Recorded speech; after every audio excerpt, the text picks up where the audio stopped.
일종의 요즘 스코어 얘기하는 사람들 많잖아요. 네. 그래서 많은 분들이 얘기하는 게 5대 3입니다. 지금 뭐 이제 8대 0으로 다 이렇게 봤다. 그러니까 어저께 평결 끝났고 네. 어제 평결 끝났고 평의도 이제 더 할 필요가 없고 뭐 이제 절차적인 것들 때문에 평의하고 그래서 5대 3이다 보는 사람이 있는 반면에 또 이미 아주 끝났기 때문에 뭔가 만장일치로 합의를 봤을 거다. 이런 분들도 계시는데 또 간혹 그 와중에 4대 4를 말씀하시는 분들도 계세요. 맞아요. 4대 4 말씀하시는 분들 중에 한 분은 이제 많은 분들은 이제 이른바 중도로 분류되었던 김형두 재판관. 김형두 재판관이 우리법 연구회들 쪽 사람들과 같이 탄핵 인용 쪽에 있는 거 아니냐. 이건 뭐 저희 전부 다 내피셜입니다. 일종의 생각하셨던 분들이 아니다. 김형두 재판관은 아마도 기각적으로. 왜냐하면 그 근거 중에 하나는 이진숙 전 방통위원장, 이진숙 방통위원장에 대한 탄핵이 올바르느냐 했을 때 우리법 연구회 4명, 그러니까 문영배, 정계선, 이미선, 정정미가 탄핵 인용.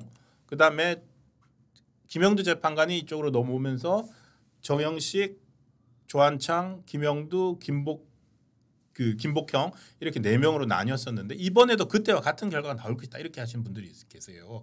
그런데 재밌는 것 중에 하나가 왜 그런데요 했더니 김영두 재판관이 이거는 뭐 과연 법관이 어떤 심리 과정에 자기 개인적 감정이 영향을 미치겠느냐라고 생각하는 법관도 사람이잖아요.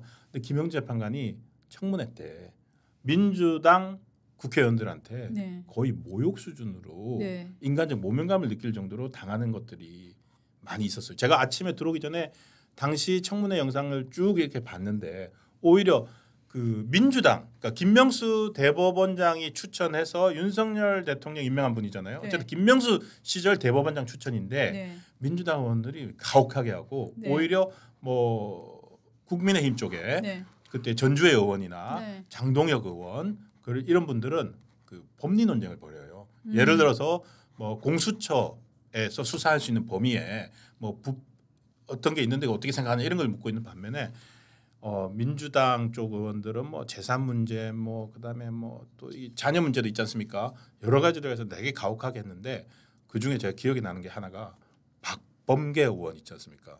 박범계 의원 판사 출신 박범계 의원 질의에 김영두 재판관이 거의 울먹이는 영상까지 나왔어요. 보시죠 한번. 혹시 없나요? 준비가 안 됐군요. 그래서 정말 울먹이면서까지 그러니까 뭐냐면 어머니 아버지 이제 그 전세 보증금 그거를 이 아버지가 원래 전주에 사시잖아요. 근데 아버지가 몸이 안 좋으셔가지고 강남의 삼성병원 옆에 잠깐 전세를 사셨어요. 근데 그 전주에서 9,500만 원 하는 전세로 삼성병원 옆에 전세 얻을 수 있습니까? 못 얻죠. 못 얻죠. 그래서 자기가 마이너스 대출로 해서 5억 원을 들였다 했는데 박범계 의원이 그걸 계속 물고 늘어지는 거예요. 박범계 의원 하면 누굽니까? 옛날 그 법관들한테는 가혹하잖아요. 그 누구죠? 옛날에 그 조재현 법원행정처장 대법관한테 의원님 살려주세요 한번 해보세요. 그러면 우리가 대법원 예산 늘려드릴게 이랬던 사람이잖아요. 맞습니다. 그 태도 그대로 하더라고요. 그래서 과연 김영두 재판관은 오히려 그래서 김영두 재판관은 어떤 진영이나 이런 거 자기를 누가 추천해 줬느냐 이런 거에 개의치 않고 올바른 판단을 절차적인 어떤 그런 거나 이런 것들 객관적으로 판단을 내린다면 김영두 재판관은 아마도 기각이나 아니면은 이분은 절차를 중시하시니까 각하 쪽 오지 않을까 이렇게 생각하는 분들이 있어서 물론 8대 0으로 합의 봤다는 분들도 계시지만 5대 3에서 그분까지 넘어와서 4대 4가 될 것이다 이렇게 생각하시는 분들도 계시고 여러 가지를 근거로 판단하고 계시더라고요. 저는 지금 제가 최근에 들은 굉장히 충격적인 얘기는 조한창 법관 이 변수다. 어떤 선택을 할 것이냐? 아니요. 조한창 법관에게 보수 쪽 후보가 인용을 강력히 권고하고 있다. 그런 얘기를 제가 들었어요. 민주당이 아니고. 야. 그래서 제가 되게 충격받았어요. 정말 여러가 지금 예. 여러분 정말 여러 가지 시나리오. 제가 네. 김영두 의원 얘기한 것도 네. 김영두 재판관 얘기한 것도 어떤 네. 심리적 어떤 경험적 분석이고 네. 그 취재는 안 됩니다. 잘. 예. 그리고 지금 말씀하신 것도 네. 지금 이건 또 새로운 처음 듣는 조한창 재판관한테 뭐 인용 요구하는 사람들이 많겠죠. 민주당 쪽 사람이라고 생각할 수 있는데 그렇죠. 그런데, 아니란 거예요. 와. 네. 그런데 보수 쪽 후보 예. 보수 쪽입니다. 보수 쪽 후보가 조한창 그래서 사실은 제가 조한창 이 대법 재판관을 잘 몰랐어요. 예. 오늘 아침에 특이하게도 말입니다. 중앙일보에 조한창 씨 기사가 아, 엄청 그래요? 크게 나왔어요. 그래갖고 뭐라고 나왔냐면은 예.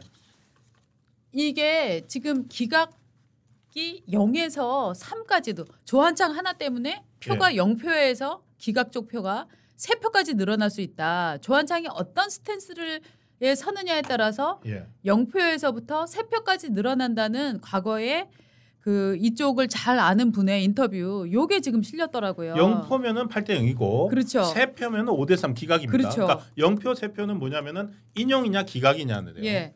지금 확실히 조한창 이 재판관이 굉장히 뭔가 핵심 논쟁의 핵심, 논란의 핵심, 예측의 핵심에 서 있는 거는 맞는 것 같아요.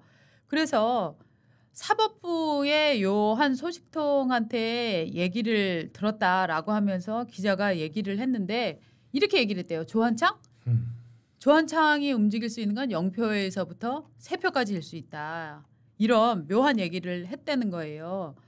그러는 이렇게 얘기를 했다는 거예요. 조한창이 엄청난 변수다. 그 양반 한 명이 추가되면서 탄핵 기각이 0표에서 단숨에 3표로 늘어날 수도 있다. 3표가 되면 윤석열 대통령이 이길 수도 있다는 얘기다.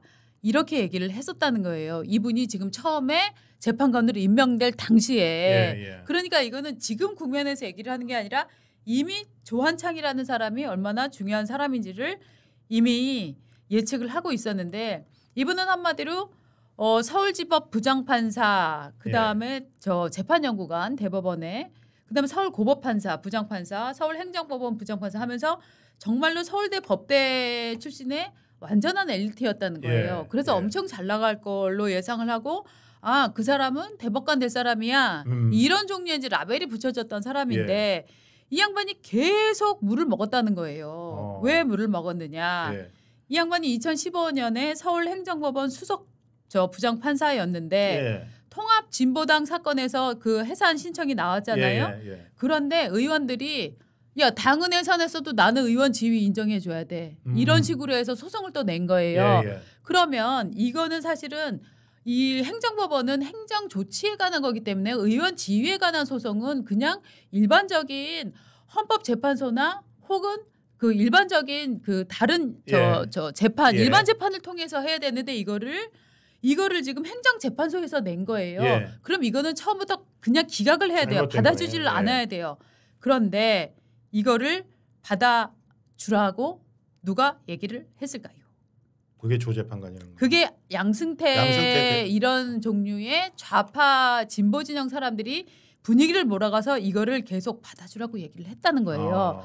그러니까 이런 사건들이 이 지금 저 통진당 사건도 마찬가지고 서기호라고 있습니다. 서기호라고 진보 성향 판사인데 이 사람이 이명박 전 대통령을 쥐박이라고 비판해갖고 페이스북에 올린 사건이 있었어요.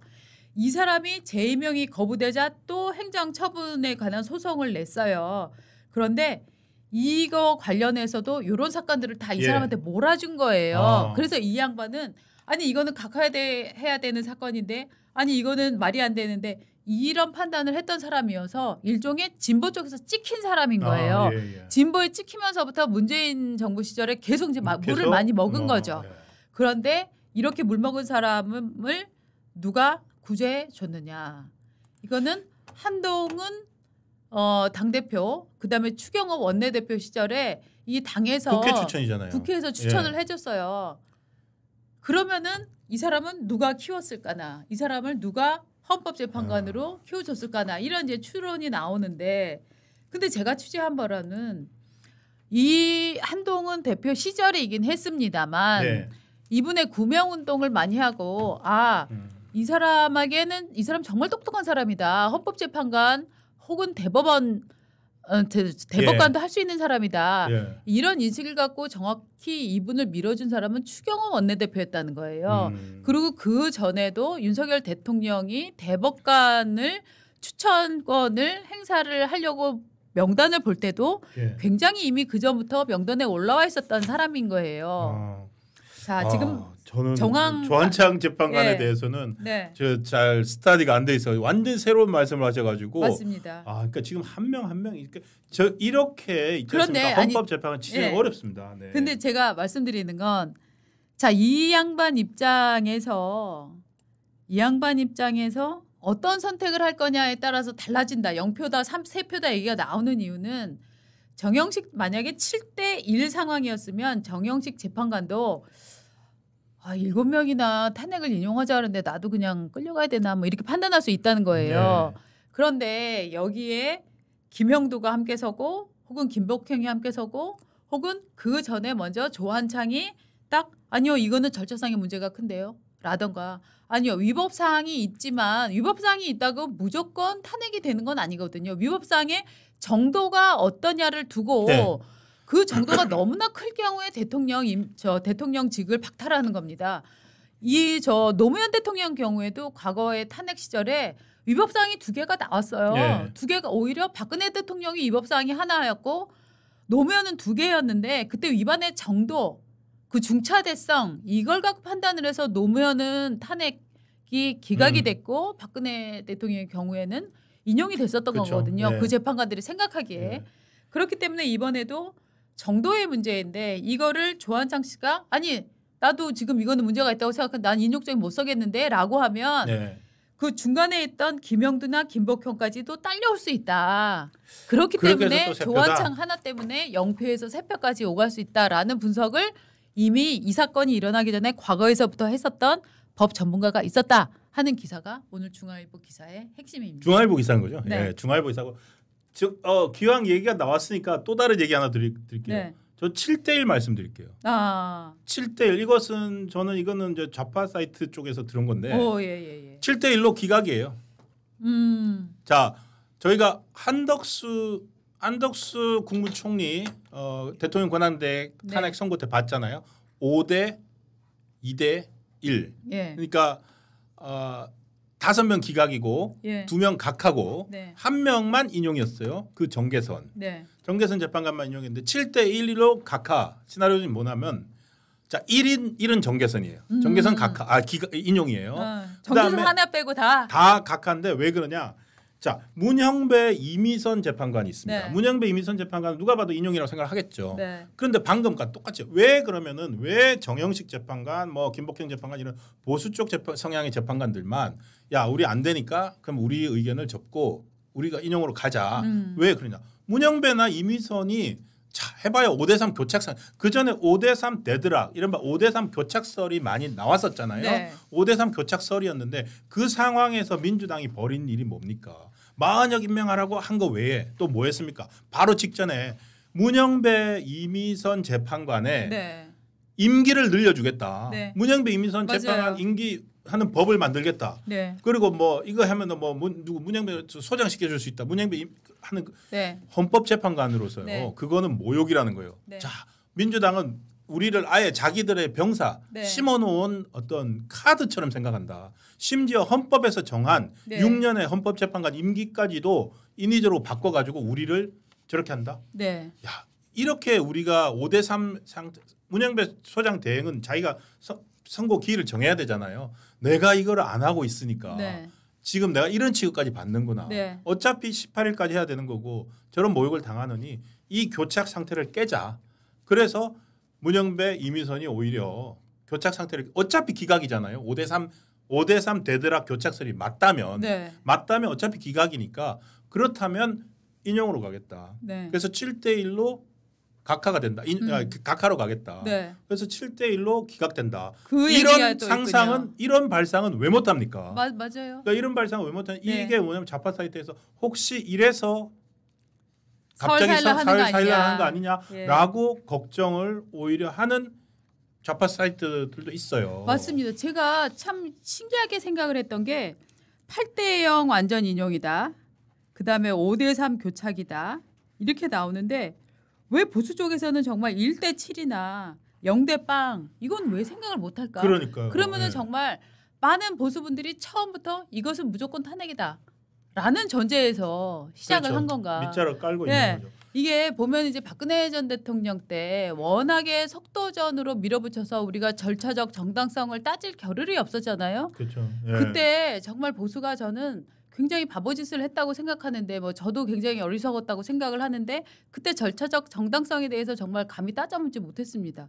그래서 지금 이제 저는 이것이 어떤 결론으로 나든지 간에 저는 이번에 굉장히 많은 분들이 거리에서 굉장히 고생들을 많이 하셨는데 저는 그분들의 기여가 우리나라의 예. 민주주의를 저는 정착시키는데 굉장히 많은 기여를 했다고 생각을 예. 합니다. 뭐냐면 그렇죠. 민주주의는 결국 절차의 문제다. 이재명도 절차 때문에 지금 무죄를 받지 않았습니까? 그렇죠. 그렇다라고 하면 왜 보수에서는 윤석열 대통령의 계엄 이후의 탄핵 과정 이거를 보면서 절차적인 문제를 찝지를 못했을까 이런 생각을 이젠 우리는 안 해도 돼요. 왜냐하면 이미 거리에서 많은 분들이 절차적 정당성을 제대로 갖고 해라. 우리는 이제 박근혜 대통령 때처럼 박근혜 대통령이 최순실 어머 뭐야 부끄러워. 아우 그냥 탄핵 당해버려. 이런 마음을 갖는 사람은 없었다는 거죠. 저는 그래서 절차적인 과정들을 절차에 대해서 꼼꼼히 따지기 시작하는 거. 저는 이게 민주주의의 시작이라고 생각을 해요. 그렇습니다. 네. 그러니까 그 절차 헌법재판소가 과연 저는 헌법재판소가 살아나기 위해서 살기 위해서라도 이 절차적 완결성을 유지하는 게 중요하다고 생각을 하거든요. 네. 그래서 지금 뭐 우리 준비한 거 있습니까? 결국 윤석열 대통령 변호인단이나 이쪽에서 문제 삼고 있는 것은 결국 그 문영배 소장 대행이 네. 첫 번째부터 처음 그 변론하면서부터 너무 막 변론 기일을 일괄로 다 지정했죠. 그리고 초시기까지 갖다 놓고 했죠. 그렇죠. 그다음에 또 그 내란죄 철회하겠다 그러니까 철회시켜 주겠다고 그렇죠. 했죠. 지금도 내란죄가 빠졌는지 안 빠졌는지 모릅니다. 네. 이런 부분들이 다 절차적 하자로 남았기 때문에 네. 문 소장이 처음에는 그렇게 3월 14일 마치 3월 26일 날 이재명 대표 선거법 위반 항소심 선고 전까지 네. 결정을 내려야 된다는 식으로 속도전을 벌이다가 네. 정작 변론 딱 10일차 변론을 2월 25일 끝낸 다음에 그냥 시간을 한정없이 보냈잖아요. 이거 그 과정에 가분수예요. 무슨 일이 있었는가? 이거 가분수야 기본적으로. 그렇죠. 가분수죠. 네. 변론을 더 했어야죠. 그렇다면. 그럼요. 차라리 그런 절차적 증거 그다음에 증거 능력 증언을 인정할 수 있느냐 이런 것들 따지려면 차라리 그 변론을 더 잡으면 되는데 그것도 하지 않고 그러니까 계속 뭉개고 있었던 문영배 소장을 보면서 사실은 민주당 쪽에서도 불안해했고 그러니까 막 밀어붙였던 거고 네. 그리고 반대로 국민의힘이나 윤석열 대통령 지지한 쪽에서는 그것을 일종의 긍정적 신호로 보고 5대3에 교착돼 있다 이런 생각들을 했던 건데 사실은 저는 아무것도 모르겠습니다. 결론이 웃을 게 아니고요. 결론이 나올 때가 이제는 헌재의 시가 이제 이틀 남았잖아요. 네. 어제 헌재가 판결을 했고 헌재의 시간을 주고 우리는 기다려야 됩니다. 그리고 헌법재판관들의 상식, 전문가적 양심 네. 그리고 우리나라의 미래를 걱정하는 어떤 그런 것까지 인정을 그걸 믿어야 됩니다.